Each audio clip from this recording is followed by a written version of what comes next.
What's up, guys? This is DToxicz here, otherwise known as Andrew, and I am bringing you guys another episode of my Pick 10 series today. Today we're going to be taking a look at the, well, I guess the second of the sniper rifles in this case, the DSR-50.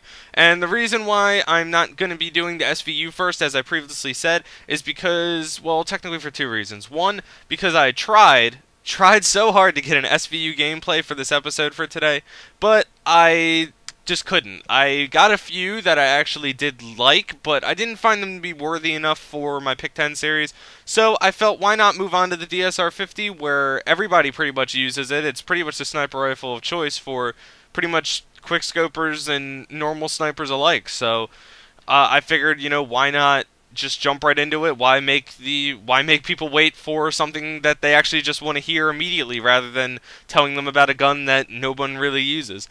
So, as you guys can see here, I have my class I'm sorry, I said setup twice. My class setup here, and, I have the name for it as DToxicz, and I actually thought it was kind of funny how I actually have this set up, because if you guys, have ever played Pokemon or know the Pokemon DToxicz, you would know that it's extremely fast Pokemon, and it has extremely high attack, but very, very, very weak defenses, but usually the point of using DToxicz is to outspeed everything that you go up against, and then just one-hit KO everything with whatever move you're planning on using, whether or not it's Earthquake or whatever.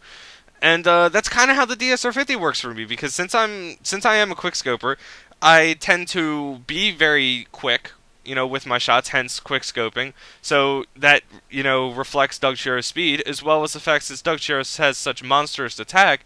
The DSR-50 pretty much always gets one-shot kills, and I'll explain more on how getting one-shot kills and things like that works in this game once I get into my in-depth stuff, but let's jump right into my class here and let's see what I have. So, as you guys can see, I do have the DSR-50 maxed out with Prestige 2 and all that kind of stuff. The first attachment that I have is the extended clip, and the reason behind that is because I don't think five rounds in the magazine is enough in this game, especially when you fire so slow with the DSR. And I personally just like having the extra leeway and having 7 shots. Since this gun also does reload so slow and you can't really reload cancel that well in this game, I find that the extended clip is really, really good in terms of most of the sniper rifles. Next, I have the laser sight because there's really nothing else to put on it after the extended clip. I mean, let's take a look here. After the extended clip, you are offered all of these attachments. Now, you can't use fast mag, which would be the only thing that I would use other than the extended clip, but you can't use it. They don't let you use it. The suppressor is good. It's actually a really, really good attachment for the DSR. I'll get more in depth on that when I do it, but unless you're going for a specialty montage clip, personally, I like hearing the 50 caliber bullet come out of the gun, penetrate my opponent, and utterly destroy his whole entire body. I don't know, maybe I'm just weird and morbid individual, but I just think that's kind of cool. Ballistic CPU doesn't really help out when you're quickscoping. It may say that it does, it may say it increases range and accuracy, but for sniper rifles, the range is infinite. There's no drop-off range or anything like that for sniper rifles. It's a constant damage, and the ballistic CPU does not reduce recoil of any kind.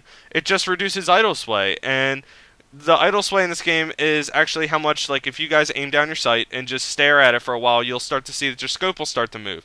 Especially for sniper rifles, it has a very, very high amount of idle sway. The ballistic CPU just reduces that, but if you're not hard scoping, what's the point?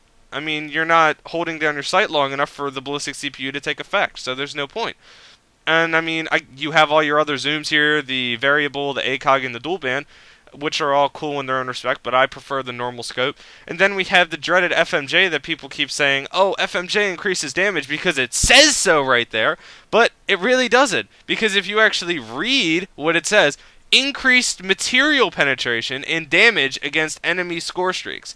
Now tell me in there, does it say anything about increasing damage against enemies? Just enemies. You increase your damage. You don't increase your damage at all with FMJ. It's been proven. It's a fact. You do not increase damage with FMJ. You do not get any more one-shot kills. The only thing that FMJ does is allow you to penetrate through materials better and increases your damage against enemy score streaks. Not enemies, enemy score streaks. Now, I don't know how effective it would be using it with the DSR, but I guess in a sense it would be effective because it's a very high damage gun. So, sorry about getting a little angry there, but I'm sick and tired of hearing people say FMJ increases damage when it doesn't. Secondary weapon, I obviously am an Executioner because it is my favorite secondary in this game over any of the other ones by far for me. So I highly recommend using a secondary just because if you get into a close range engagement, you're definitely going to want your secondary weapon, no question at all, just because this gun reloads so slow, and it's going to be hard to outplay anybody while you're trying to jump around like a frog trying to reload your sniper rifle at 2 feet away when you can either just knife him or pull out your secondary. Next, I have my perks here, and my perks are Flak Jacket, Toughness, and Dexterity. Flak Jacket mainly because I just hate grenades. As you guys have heard in my previous Pick 10 episodes, I'd rather just use Flak Jacket over anything else in the tier just because grenades and all that kind of stuff are just really annoying, especially when using a sniper rifle and trying to play the objective and rush around with it. I'd rather not have to deal with it. Next, we have Toughness because I find that with the sniper, when you get shot at, your gun aim tends to go up and to the left, I think, with the DSR. So I find that using Toughness really, really helps out, especially when you're trying to quick scope and you're in a one-on-one gunfight. If you're accurate and you're doing it right, you'll normally come out on top, as long as, you know, everything works out. Next, I have Dexterity, and the reason why I have Dexterity over Tactical Mask or Extreme Conditioning is because, for the one reason there, as you can see, it says aim faster after sprinting. I'm trying to test it to see if it works like it did in Modern Warfare 2 with Lightweight Pro, where you aim faster after sprinting. It seems that it works, to be honest with you, but I don't know. Don't take that to heart. I'm just testing it. I'm seeing if it works, but I think it does. But I also like the manoing and climbing faster on this perk as well, so it's a win-win pretty much. Lethal, I use Semtex grenades because I suck with combat axes, and I'm not going to use C4 because I want to throw my grenades farther ranges than just like over top of a wall.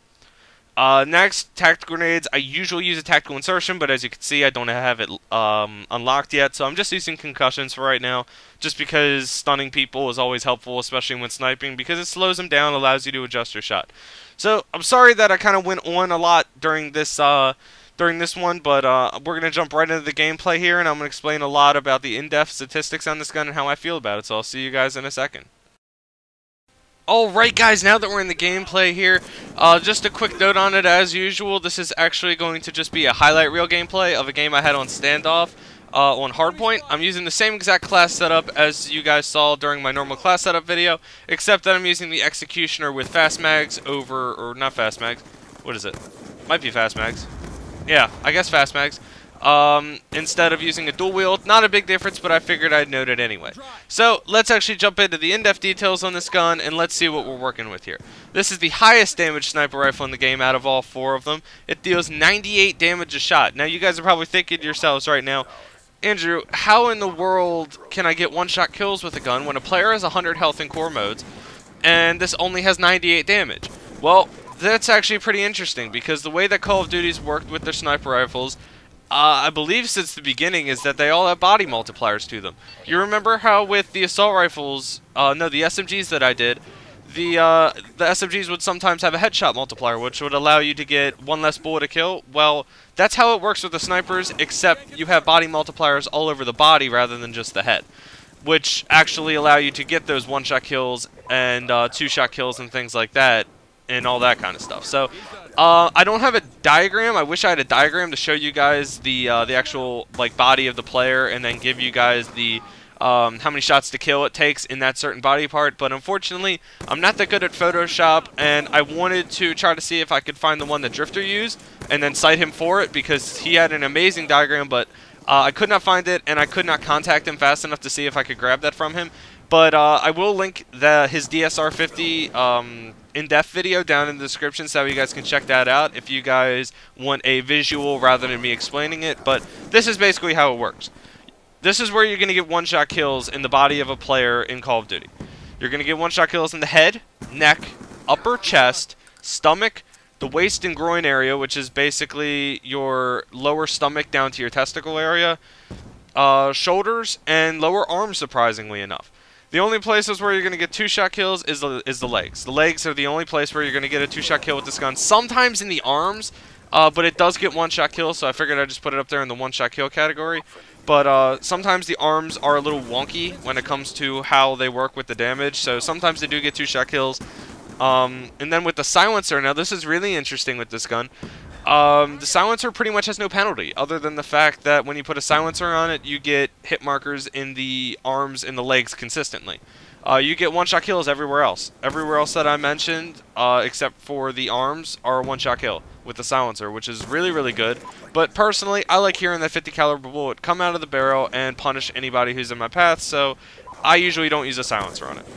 Next, the rate of fire on this gun is the slowest rate of fire for the sniper rifle class, coming in at 50 rounds per minute. It's right next to the Ballista, but it is slower than the Ballista, so it is the slowest, and it is 50 rounds per minute. The recoil is pretty much not applicable on this gun because you really don't have that. Well, I mean, you do have recoil on this gun, but the way that you have recoil is it doesn't affect you in any which way, because by the time that you're able to pull the pin back and put the next bullet in the chamber, you are already it's already back to center. The gun's already back to center, so pretty much the recoil just doesn't affect you in any which way other than give you the feeling that you just shot a 50 caliber round. How I feel about this gun? Well, as you guys know, I am a member of Elite Division, and they are known for their sniping, and I have been sniping consistently ever since Call of Duty 4 and Call of Duty 2. So, this is my favorite sniper rifle. This is my sniper rifle of choice in this game, other than all the other ones. I found the other ones get way too many hit markers, and I really enjoy this one. So I'm at the end of my time here on the video, guys, so I would like to thank you guys so much for watching this video, and I will see you guys next time.